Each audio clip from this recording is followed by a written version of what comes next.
Il était une fois, dans un petit village enveloppé dans les bras de la nature, une famille si pleine d'amour et de bonheur qu'elle semblait emporter le soleil partout où elle allait. Tycho était le chef de famille, fort et gentil, qui travaillait sa ferme comme s'il peignait un chef-d'œuvre avec des récoltes. Son épouse Zara, une beauté à part entière, était connue dans tout le village, non seulement pour son apparence, mais aussi pour son esprit doux et ses paroles sages. Ensemble, ils ont eu la chance d'avoir une fille, Tina. Un miroir des meilleurs traits de ses deux parents. La maison bouillonnait toujours de rire et d'histoire, et Tina a grandi trempée d'amour. Elle était aussi brillante que le soleil du matin, toujours désireuse d'apprendre et prompte à donner un coup de main. Mais la vie a tendance à réserver des surprises, et toutes ne sont pas agréables. Une nuit, après une longue journée de travail, alors que Marie rentrait chez lui, fatigué jusqu'aux os, le désastre survint. Un incendie violent et impitoyable a ravagé leur maison. Il a tout emporté sur son passage, ne laissant derrière lui que des cendres. Marie et Zara n'ont pas pu venir, mais Tina y est parvenue. Dans leurs derniers instants, ses parents l'ont protégée, veillant à ce qu'elle soit sauvée des flammes. Soudain, Tina se retrouva seule. Le monde qu'elle connaissait s'est transformé en poussière. Le village s'est réuni, pleurant et chuchotant de douces prières, essayant d'envelopper Tina dans une couverture de confort du mieux qu'il pouvait. Alors que la poussière retombait et que le soleil se levait pour un nouveau jour, la vie de Tina prit un nouveau tournant. Elle a emménagé avec sa tante Tanti dans un village voisin, entrant ainsi dans un nouveau chapitre rempli d'inconnus. Ce fut le début d'un voyage différent pour Tina. D'un endroit rempli d'amour à entrer dans demain avec son cœur lourd mais plein d'espoir. Son histoire ne faisait que commencer, telle une rivière traversant de nouvelles terres, prête à affronter tout ce qui l'attendait avec la force que ses parents lui avaient donnée. Dans un village pas très loin, Tina a commencé sa nouvelle vie avec tante Tanti. La maison de tante Tanti était différente, mais il y avait dans l'air l'espoir que peut-être, les choses pourraient être un peu comme avant. Tante Tanti n'avait pas d'enfant et elle pensait que la présence de Tina pourrait faire sourire les dieux et lui donner un enfant. Donc au début, Tanti traitait Tina comme si elle était quelque chose de précieux. Elle s'assurait que Tina avait de beaux vêtements à porter et de la nourriture délicieuse à manger. Elle a même dit à Tina d'y aller doucement. Et ne vous souciez pas des tâches ménagères. Elle voulait tout faire elle-même pour que Tina se sente chez elle. Mais au fur et à mesure que les jours se transformaient en semaines, les choses ont commencé à changer. Tout a commencé un après-midi lorsque les amis de Tanti sont venus lui rendre visite. Ils ne pouvaient pas s'empêcher de parler de la beauté de Tina en grandissant.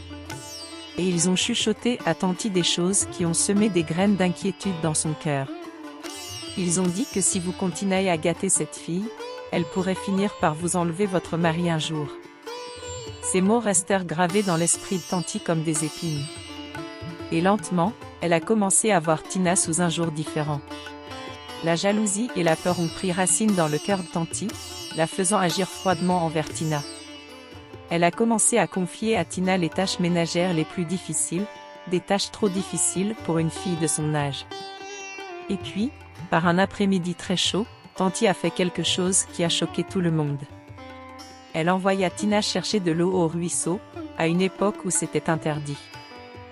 Dans leur village, il y avait une règle selon laquelle les filles ne devaient pas aller au ruisseau l'après-midi à cause de vieux contes qui racontaient que l'esprit de la rivière pouvait errer à la recherche de compagnie. Tina le savait bien et elle supplia Tanti les larmes aux yeux, lui rappelant les dangers et le soleil brûlant. Mais Tanti ne voulait pas écouter. Elle était ferme, menaçant même de punir Tina si elle n'y allait pas. Alors, le cœur lourd et un pot à la main, Tina partit vers le ruisseau, en pleurant tout le long du chemin. Mais le destin l'attendait. Sur son chemin, elle rencontra une vieille femme qui semblait n'attendre qu'elle. La vieille femme vit les larmes de Tina et lui demanda de partager ses ennuis. Tina épancha son cœur, racontant à la vieille femme sa tante et le voyage interdit au ruisseau. Émue par l'histoire de Tina, la vieille femme a décidé de l'aider. Elle a donné à Tina l'eau qu'elle avait récupérée pour elle-même, lui évitant ainsi d'avoir à enfreindre la règle du village et à affronter l'esprit de la rivière. À partir de ce jour, Chaque fois que tante Tanti n'était pas là, Tina se faufilait pour voir la vieille femme. La cabane de la vieille femme est devenue un lieu d'évasion pour Tina. Là, elle a trouvé de la gentillesse et des histoires qui lui ont fait oublier ses chagrins, ne serait-ce que pour un petit moment. La vieille femme traitait Tina comme la petite fille qu'elle n'avait jamais eue, et dans la chaleur de sa compagnie, Tina retrouva une lueur du bonheur qu'elle pensait avoir perdu pour toujours.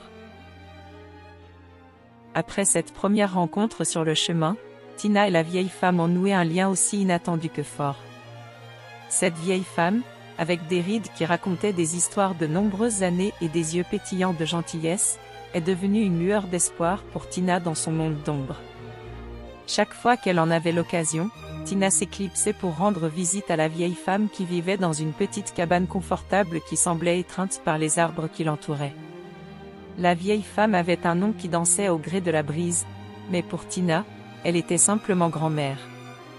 La cabane de grand-mère était pour Tina un lieu magique, rempli du parfum des herbes et de la chaleur d'un feu crépitant.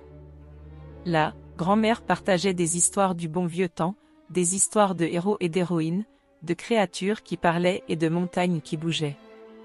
Tina écoutait, les yeux écarquillés, le déroulement de chaque histoire, une tapisserie de mots qui peignaient des images plus vivantes que toutes celles qu'elle avait vues.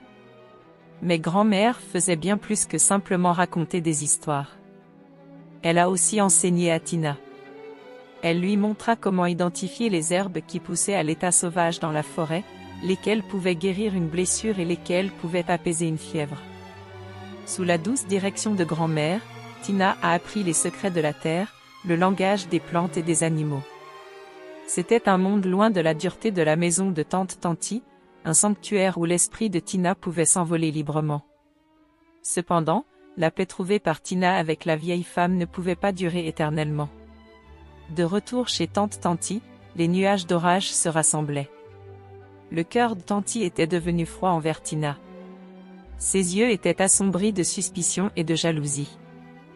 Le fait que le mari de Tanti, sans le savoir, ajoutait de l'huile sur le feu en étant simplement gentil avec Tina n'a pas aidé.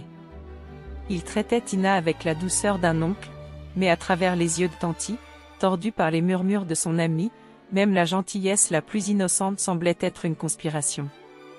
Puis vint le jour qui fit déborder le vase. Tanti était sortie passer l'après-midi avec ses amis, laissant Tina avec une montagne de tâches. Et un avertissement sévère de tout faire avant son retour. Tina travaillait dur, balayant, cuisinant et faisant la lessive, dans l'espoir de voler quelques instants pour rendre visite à grand-mère. Mais avant qu'elle puisse partir, le mari de Tanti est rentré plus tôt à la maison. Voyant Tina toute seule, il se rapprocha d'elle, s'assit avec elle, lui posant des questions sur sa journée et partageant des histoires pour la faire sourire. À ce moment précis, Tanti revint, accompagné de ses amis. Ce qu'ils ont vu était une scène innocente transformée en quelque chose de sinistre par leurs soupçons. Tanti est entrée en colère, ses amis l'ont encouragée, accusant Tina d'essayer de séduire son mari. Tina et l'oncle ont essayé de s'expliquer, mais Tanti n'a pas voulu en entendre parler. L'accusation a fait l'effet d'une traînée de poudre. Répandre le chaos et détruire tout sur son passage. Sans aucune chance de se défendre, Tina a reçu l'ordre de faire ses valises et de partir. Le village a tenté d'intervenir, mais sans preuve et avec l'état d'esprit de Tanti, leurs paroles sont tombées dans l'oreille d'un sourd.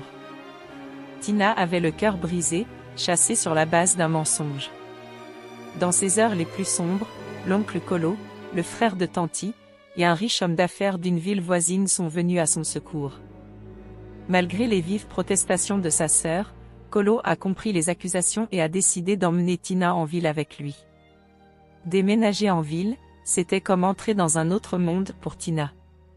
C'était animé, bruyant et rempli de spectacles qu'elle n'avait jamais imaginés. L'oncle Dilé a accueilli Tina dans sa maison, un endroit aussi chaleureux que grandiose. Sa femme et leurs 2 filles ont embrassé Tina à bras ouverts, la traitant non pas comme une parente éloignée mais comme l'une des leurs. Pour la première fois depuis l'incendie, Tina ressentait un sentiment d'appartenance. Elle fut inscrite à l'école où son intelligence et sa gentillesse gagnaient rapidement ses amis et l'admiration de ses professeurs. La ville offre à Tina un nouveau départ, une chance de reconstruire sa vie sur de nouvelles bases. La famille de l'oncle Dila est devenue son nouveau refuge, un endroit où elle était appréciée et aimée.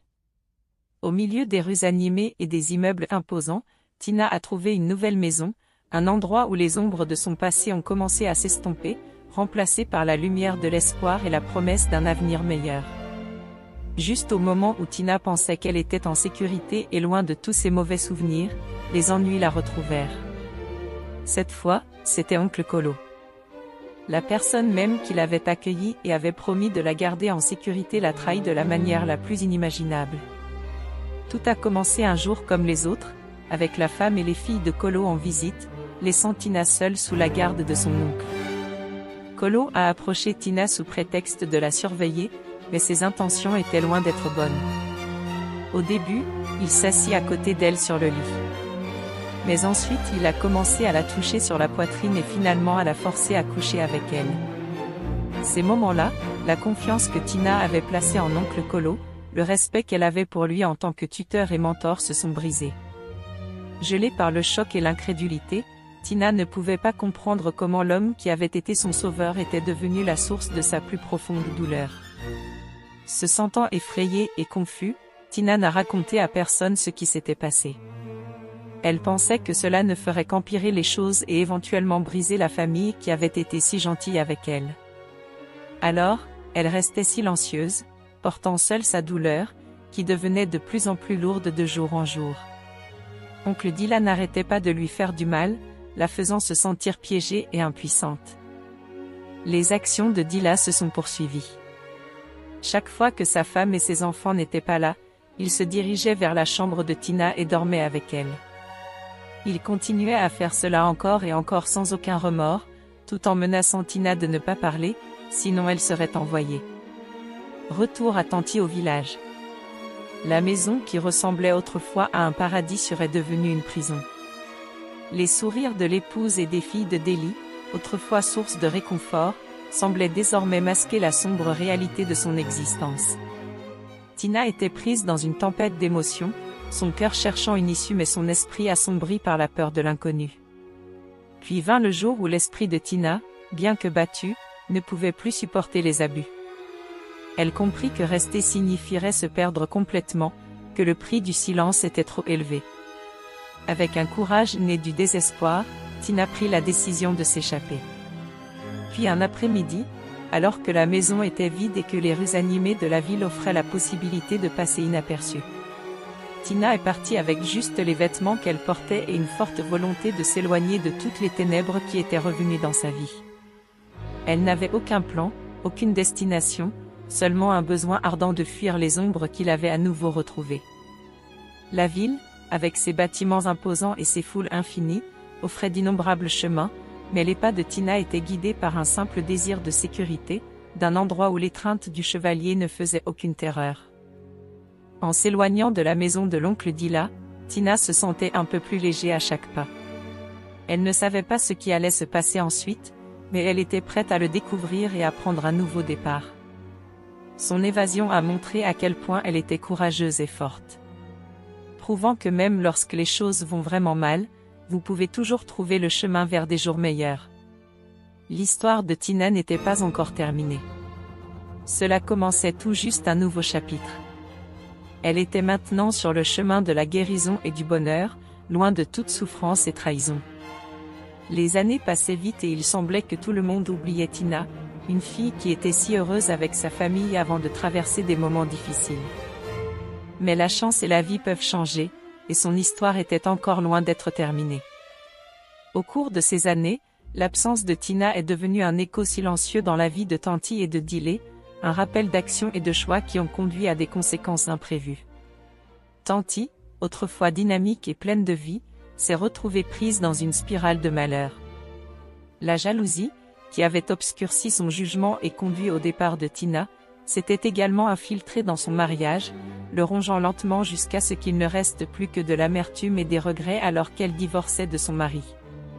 Ses amis dont les murmures avaient attisé les flammes de sa jalousie s'éloignèrent, la laissant isolée dans sa misère. Et puis vint la perte de sa richesse, comme si les dieux eux-mêmes étaient mécontents. La faveur qu'elle avait espéré gagner en accueillant Tina semblait plutôt la maudire, sa vie n'étant plus que l'ombre d'elle-même. La chute de Colo n'a pas été moins dramatique.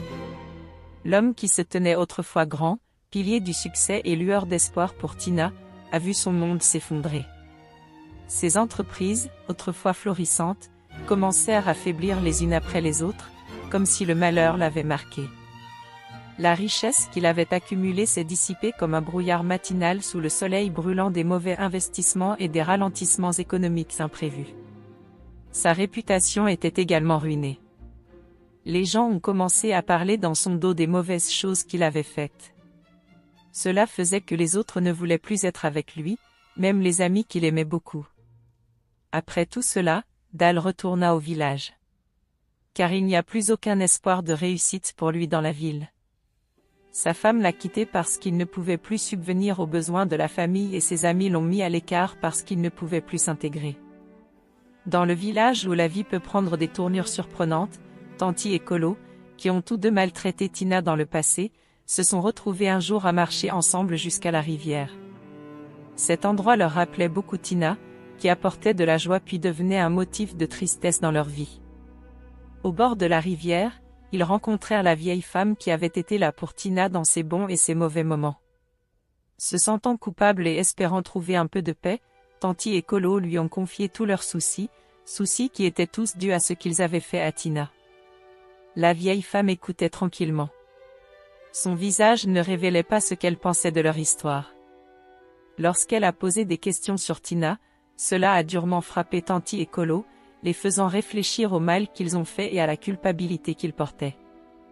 Ils se tenaient là devant quelqu'un qui connaissait toute l'histoire, espérant des réponses ou peut-être un moyen d'arranger les choses juste au bord de la rivière. Au lieu de mots de réconfort ou de condamnation, la vieille femme leur tendit un petit sac dont le contenu était inconnu. « Prends ça, dit-elle, sa voix étant un murmure de feuilles. Donnez-le à Tina, si jamais vous la revoyez. » Déconcertés mais trop fiers pour remettre en question, Tanti et Colo ont pris le sac, la curiosité brûlant dans le cœur.